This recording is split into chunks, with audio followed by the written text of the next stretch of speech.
खरंच मी आहे किंवा मी ईश्वराशी एकनिष्ठ आहे, अशी व्याख्या जेव्हा मनुष्याला प्राप्त होते त्या त्या त्या अवस्थेला आपण समाधी म्हणू शकतो. थोडक्यात बघा, परमेश्वराचा मार्ग आपण का स्वीकारायचा आहे? कुठेतरी या जगामध्ये आपण या जगामध्ये सदैव राहणार नाही. आपण मृत्यूनंतर कोणत्या ना कोणत्या जगामध्ये जाऊ. म्हणजे थोडक्यात या जगामध्ये मृत्यू सुद्धा आहे, या जगामध्ये जनन आहे, तर या जगामध्ये मरण सुद्धा आहे. थोडक्यात कुठेतरी आत्मिक शांतीचा मार्ग, मानसिक शांतीचा मार्ग आपण कुठेतरी ईश्वर चिंतनानेच आपण प्राप्त करू शकतो. म्हणजे येशू ख्रिस्ताने जो मार्ग सांगितला तो ईश्वराचा मार्ग होता. महावीरांनी जो मार्ग सांगितला तो ईश्वराचा मार्ग होता. किंवा गौतम बुद्धांनी जो मार्ग सांगितला तो सुद्धा शांतीचा संदेश देणारा होता. म्हणजे जगामध्ये जितके पण श्रीकृष्णाने जो मार्ग सांगितला तो सुद्धा शांतीचा संदेश होता. थोडक्यात जगामध्ये जितकेही महान पुरुष झाले तर सगळ्यांनी शांतीचा संदेश दिला. प्रत्येकाने काय सांगितलं की ईश्वराशी एकनिष्ठ राहा. ईश्वराला तुम्ही निराकार रूपाने माना तरी तो ईश्वर आहे, तुम्ही साकार रूपाने माना तरी तो ईश्वर आहे, तुम्ही एका स्वतःच्या शुद्धाहम रूपाने माना तरी तो ईश्वर आहे. म्हणजे ईश्वराची 3 व्याख्या आहे, ती अशा प्रकारे दिलेली आहे. थोडक्यात जेव्हा मी ग्रंथ लिहितो तर ग्रंथ हे आपण मराठी भाषेमध्ये पण आपण लिहिलेले किंवा म्हणजे थोडक्यात लोकांना समजेल अशा भाषेमध्ये सुद्धा ते अभंग येतात.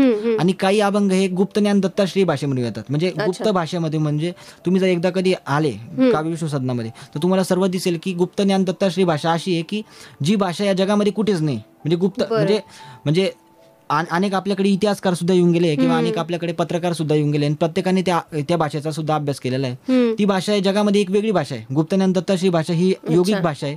आणि ज्यांना ती भाषा समजत नसेल, अनेकांनी आग्रह केला की आम्हाला ती भाषा समजत नाही किंवा योगिक भाषा समजत नाही, त्यासाठी तुम्ही त्याचं निरूपण करा, मराठीमध्ये त्याचं रूपांतर करा. मग त्याच्यामध्ये आपण निरूपण करून त्याचं मराठीमध्ये रूपांतर केलं आणि मराठीमध्ये सुद्धा आपण त्याचे ग्रंथ, आपले ग्रंथ दर 14 जानेवारीला आपण छापत असतो आणि ते लोकांना आपण उपलब्ध करून देत असतो. आणि त्यामागचं एक वेगळं प्रयोजन आहे, त्या म्हणजे तुझा जन्मदिवस असतो 14 जानेवारीला आणि त्या दिवशी तू ते प्रकाशित करतो. बरोबर. तर प्रत्येक पुस्तकाची किंवा तू जे काही लिखाण करतो त्याची अशी काही ठराविक वेळ असते? तुझ्या समाधी अवस्थेचं असं काही विशिष्ट वेळेला असतं की काय? म्हणजे समाधी अवस्था कशी असते की बघा, समाधी ह्या अवस्थेमध्ये, समाधी याचा अर्थच हा आहे की ज्याच्यावर तुमचं स्वतःचं नियंत्रण नाही.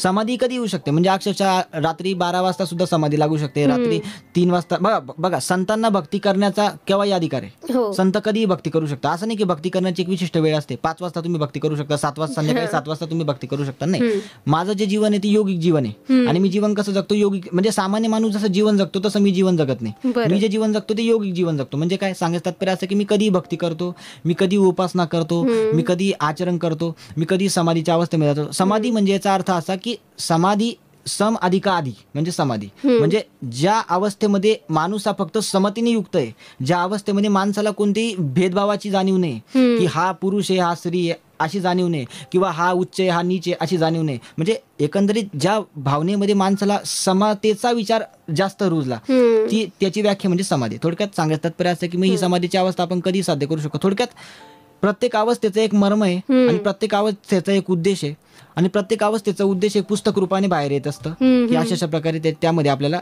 मार्ग मिळालेला आहे. अभंग आहे सगळे. अच्छा, अभंगाच्या स्वरूपात सगळी रचना आहे. आणि ज्यावेळेला तुझ्याकडे 10वी 12वीची मुलं सुद्धा सल्ला घेण्यासाठी येतात आणि त्यावेळेला तू त्यांना जे मार्गदर्शन करतो, MPSCचे पण येतात, तर त्यावेळेला ते सगळं मार्गदर्शन अगदी अचूक निघतं का? परीक्षेला आलेला प्रश्न तोच असतो जो तू आधी सांगितलेला असतोस. तर ह्या मागचं काय नेमकं कारण आहे किंवा तुला ते कसं ज्ञात होतं? नाही, कसं आहे माहितीये का की बघा, आजचे विद्यार्थी हे नीट अभ्यास करत नाही.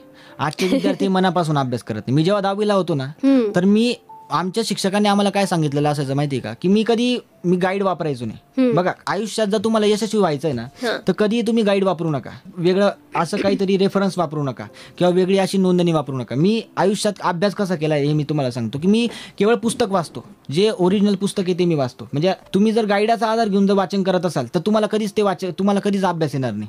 आणि जर तुम्ही ओरिजिनल पुस्तक रेफर केलं तर तुम्ही जीवनामध्ये पुढे जाऊ शकता. थोडक्यात सांगायचं तात्पर्य असं ना की तुम्ही जर रोज वाचन केलं, रोज जर तुम्ही अभ्यास केला तर तुम्हाला ही शक्ती आपोआप येते. आता तुम्ही जर स्वामी विवेकानंदचं उदाहरण घेतलं ना तर स्वामी विवेकानंदांच्या जीवनामध्ये सुद्धा अनेक घटना घडलेल्या आहेत. त्यांना एका व्यक्तीने एक नुसतं पुस्तक दिलं आणि त्यांनी 5 मिनिटात ते पुस्तक वाचून मोकळं केलं. थोडक्यात ही शक्ती सुद्धा आपल्याकडे. म्हणजे मी सुद्धा एखादं पुस्तक नुसतं चाळलं तरी मी ते 5 मिनिटात सांगतो की या पुस्तकामध्ये नेमकी काय असेल किंवा या पुस्तकामध्ये नेमकी मर्माशय काय असेल. थोडक्यात ही काही वेगळी शक्ती नाहीये, ही विश्वाने कोणाला दिलेली.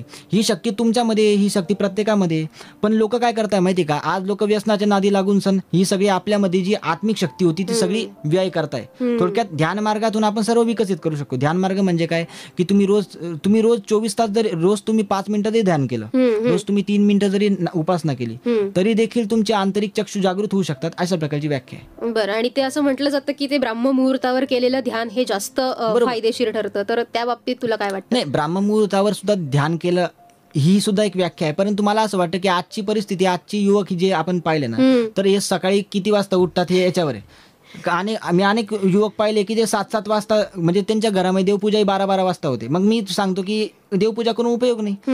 तुमची जी देवपूजा आहे किंवा तुमची जी विधी आहे ती विधीच्या वेळेला झाली तर हे योग्य आहे. बरोबर. तुम्ही जर विधी वगळता जर तुम्ही केव्हाही देवपूजा करत असाल, केव्हाही उपासना करत असाल, केव्हाही नामस्मरण करत असाल किंवा केव्हाही तुम्ही अभ्यास करत असाल तर ते काही उपयोगाचे नाही. आणि आजचे विद्यार्थी जर आपण पाहिले ना, तर आजचे विद्यार्थी अभ्यास केव्हा करतात? परीक्षा आल्यावरच अभ्यास करतात.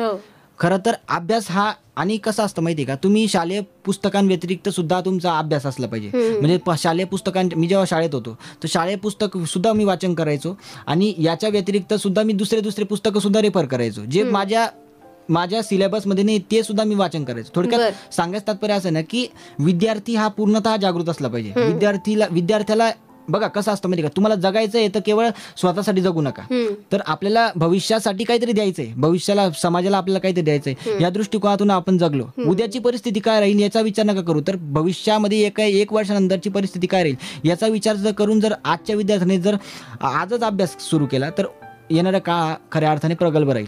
बरं, नक्कीच.